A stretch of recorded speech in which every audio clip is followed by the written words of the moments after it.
Hey everyone, ready for a deep dive into something seriously cool? I know I am. We're talking AI video generation today. Oh, yeah. And this stuff is so new. It really is. It feels like it's straight out of science fiction. I know, right? It's incredible how fast this field is moving. It really is. Like, just a few years ago, we were amazed by AI creating still images. Yeah. And now we're talking about full-blown videos. I know, it's crazy. And get this, the company behind it is OpenAI. Oh, wow. The same folks who created ChatGPT. Right. You know that chatbot everyone's been talking about? Yeah, definitely. OpenAI is now valued at almost $160 billion. Wow. Which, I mean, that tells you Yeah. just how big of a deal they are in the AI world. It really does. And their latest creation, Sora, is making waves. For sure. It's an AI video generator that's causing a stir, A lot of buzz. even before its official launch. Oh, that's right. There's that whole protest by a group of artists Yeah. who claim to be alpha testers. They actually leaked Sora 2 weeks ahead of schedule, Wow. accusing OpenAI of art washing Yeah, I saw that. and worrying about AI taking over their jobs. Yeah. That's a huge question we'll definitely get into, how AI video will impact creative industries. Definitely. But first, let's break down what Sora actually does. Okay, sounds good. So Sora is basically like a magic movie director Okay. in your computer. Gotcha. You type in what you want to see, Uh-huh. and boom, Uh-huh. it creates a video based on your description. Wow. And they showed some pretty impressive examples in their launch video. Really? Imagine typing a robot dog fetching a futuristic frisbee on Mars. Okay. And Sora generates a video with stunning detail and realism. That's so cool. It's crazy, but it gets even cooler. Oh. Sora's not just about single scenes. Okay. You can use storyboards to map out multiple scenes Really? for a longer video. Nice. They even showed how you could remix existing videos. Oh, wow. Like, say you take that robot dog video, Yeah. but then tell Sora to swap the robot dog for a dancing penguin. Oh, what? And they also have this blend feature that's really intriguing. Oh, interesting. You could take a shot of a bustling city Uh-huh. and blend it with a peaceful forest scene, Okay. creating something totally surreal and unique. I like it. It's like opening up a whole new world of visual possibilities Yeah. for filmmakers and artists. Definitely. Wait, there's more. Oh, no way. You can turn still images into videos Seriously? and even make seamless loops Wow. for repeating actions or backgrounds. That's wild. It's mind-blowing how much control you have. I bet. But hold on, before we get too carried away, Okay. where can people actually try this out? Right. So right now, Yeah. Sora is available in the U.S. and most countries, Okay, although they're still working through some copyright issues in the UK and Europe. I see. If you're just curious to see what it can do, Yeah. you can browse the Explore feed, Well, which has community-created videos. But if you want to be a director yourself, oh yeah. you'll need a ChatGPT subscription. I was going to say there's got to be some kind of catch, right? Yeah. So ChatGPT Plus subscribers get 50 video generations per month. Right. And ChatGPT Pro users get unlimited generations. Wow. Though they might have to wait a bit longer for their videos to process. Okay. Plus they get 500 faster generations without that watermark. Gotcha. Speaking of watermarks, Yeah. it's one of the ways OpenAI is trying to prevent people from using Sora for bad stuff, Oh, right. like spreading misinformation For sure. or creating those creepy Oh, yeah. deep fakes we've been hearing about. Yeah, the deep fakes, that's a whole other thing. Deep fakes are a real concern. They really are. We've already seen examples of hyper-realistic fake videos, I know, it's crazy. like the one in the Guardian article, Oh, yeah. where it looked like Ukrainian President Zelensky was surrendering, Wow. or the one where Kamala Harris called herself the ultimate diversity hire. Seriously, I didn't see that one. It's scary stuff. Yeah, It really makes you think about the potential downsides of this technology. it does. OpenAI knows this, Yeah. and they're being cautious. Good. They're starting with limits on what you can create with Sora, Okay. like restrictions on videos featuring specific people Mhm. or certain types of content.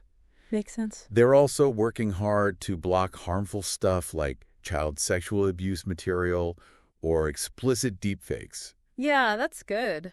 It's good to know they're taking this seriously and trying to prevent abuse, Definitely. but it also makes you wonder, are these measures enough? Yeah, that's the question. And what other challenges might pop up as AI video becomes more widespread? Exactly. We'll have to see how it all plays out. That's what we'll be exploring next. Cool. We'll dive deeper into the artist protests, Okay. the potential impact on creative industries, Right. and the broader ethical considerations of AI video. Sounds good. I'm ready. You know, this whole Sora situation really highlights the tension between those excited about AI's potential and those who are understandably worried about its consequences. Yeah, it's like we're standing on the edge of a whole new world, and no one's quite sure what to expect. But these artist protests, they give us a glimpse into some of the anxieties people are feeling. Absolutely. This group, who called themselves the Sora PR puppets, claimed they were part of OpenAI's alpha testing program for Sora. They went public with their concerns, arguing that OpenAI was using artists for good PR while building a tool that could ultimately replace them. Yeah, and they didn't hold back. Their statement on Hugging Face, that online hub for AI developers, was pretty scathing. They accused OpenAI of art washing, basically saying the company was trying to make Sora seem harmless by showcasing collaborations with artists, all while ignoring the potential downsides. It's a tough position for these artists. They've spent years honing their skills, building their careers, and now they see this technology that could, in theory, create art with a few keystrokes. It makes you wonder, what happens to the value of human creativity? If anyone can just type in a prompt and get a masterpiece, is it still art if it's made by an algorithm? That's a big question, and there are no easy answers.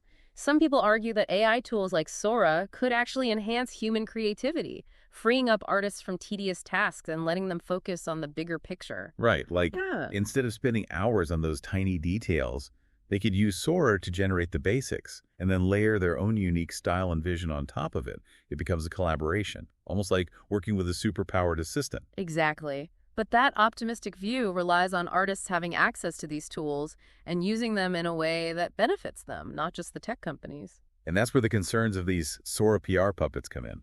They're worried that the economics of all this won't work out for artists. They see a future where AI art floods the market, driving down prices and making it harder for human artists to make a living. It's a legitimate concern. We've seen this kind of disruption in other industries where automation has led to job displacement. The question is, how do we ensure that the benefits of AI are shared fairly and that artists aren't left behind in this technological shift? Maybe part of the answer lies in finding new ways to value human creativity, to highlight what makes it special and different from AI-generated art. It's about emphasizing the human touch, the emotional depth, the personal story that AI can't replicate, at least not yet. That's an interesting point. It's about shifting the focus away from pure technical skill to the things that make human art resonate with us, the intention behind it, the emotions it evokes, the connection between the artist and the audience. So it's less about the pixels on the screen and more about the soul behind the arts. But let's Yeah. be real. Not everyone's going to buy into that soul argument. Yeah. There will be people who see AI art as a faster, cheaper way to get what they need. How do we address that side of things? I think transparency and education are key. We need to be honest about the limitations of AI art, to make it clear that it's a tool, not a magic wand that instantly replaces human creativity. And it's important to remember that this technology is still young. Sora might be impressive, but it's not perfect. There are still glitches, inconsistencies, things that give away its artificial origins. As people become more familiar with AI art, they'll start to recognize those tells, just like you can spot the difference between a mass-produced item and a handcrafted one. Right, both have their place, but they appeal to different values and aesthetics. Maybe it's about learning to appreciate the different qualities of human-made and AI-generated art, understanding that they offer different experiences. So for our listener out there who's maybe just hearing about AI video generation for the first time, what's the takeaway? Should they be excited, worried? A little bit both. Honestly, I think a healthy dose of all those emotions is probably the right response. This is a powerful technology with the potential to change how we create and consume visual content. It's natural to feel a little uncertain about what that means, but it's also an exciting time to be alive, to witness this kind of innovation unfold. We're talking about the potential to change how we tell stories, how we learn, even how we perceive reality. Exactly. And while there are definitely risks to consider, I believe the potential benefits outweigh the concerns. We just need to approach it thoughtfully, with a clear understanding of both its limitations and its possibilities. It's about having open and honest conversations about the ethical considerations, the impact on creativity, and the potential for misuse.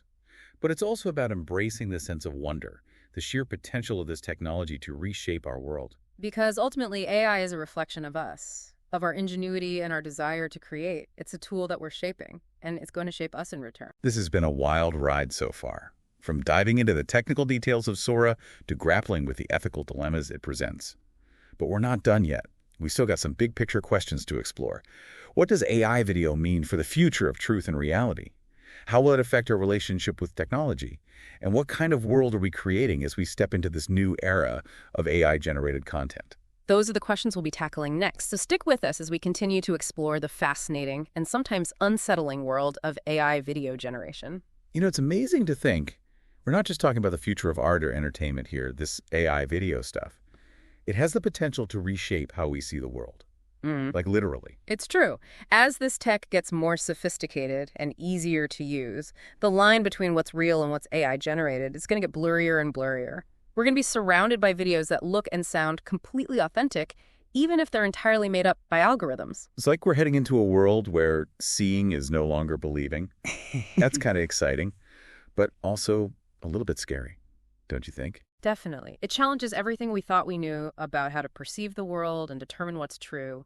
It's like, how can we even trust our own eyes anymore? And it's not just about trusting our eyes. Think about all the misinformation and fake news. That's already out there. If anyone can create hyper-realistic videos with just a few clicks, it feels like we're opening the door to a whole new level of manipulation. That's a valid concern. And it highlights the need for critical thinking skills more than ever. We need to be teaching people how to evaluate information, to recognize the signs of AI-generated content, and to be skeptical of what they see online. So we need to become digital detectives, looking for those subtle clues that reveal the truth. It's like we need a whole new set of skills for navigating this AI-powered world. Exactly. We need to empower people to be savvy media consumers, to question what they see, to cross-check information, and to be aware of the potential for AI-generated fakery. It feels like we're on the verge of a whole new era. And we need a new set of rules, a kind of digital ethics code for how to create and interact with AI content responsibly. I agree. We need to establish guidelines for transparency and accountability. Creators should be upfront about when they're using AI, and viewers should have the tools to identify AI-generated content. It's about building trust and ensuring that this technology is used ethically. But it's not all doom and gloom, right? I mean, we've talked about the risks, but what about the potential benefits? AI video could revolutionize education, scientific research, all sorts of fields. Absolutely. Imagine history lessons where students can experience historical events through immersive AI-generated videos, or scientists using AI to visualize complex data and make groundbreaking discoveries. The possibilities are truly mind-blowing. It's like we're on the cusp of a new creative renaissance, Yeah. a golden age of visual storytelling powered by AI. And who knows what incredible new art forms will emerge from this? Maybe AI will inspire us to be even more creative ourselves, pushing the boundaries of human imagination even further. Wow. We've really gone deep on this one, haven't we? From the technical nuts and bolts of Sora to the ethical challenges and the mind-bending possibilities. It's been quite a journey. It has. We've explored the anxieties, the excitement, and the sheer wonder of this transformative technology. And it's clear that AI video is going to change our world in profound ways. So to our listener out there, we leave you with this. AI video is here to stay. It's powerful, it's evolving rapidly, and it's going to shape the future in ways we could only begin to imagine. Embrace the possibilities, but stay informed and engaged. Ask questions, challenge assumptions, and be part of the conversation. Because the future of AI isn't something that's happening to us. It's something we're all creating together. So keep exploring, keep learning, and keep diving deep. Who knows what incredible discoveries await us in this brave new world of AI video.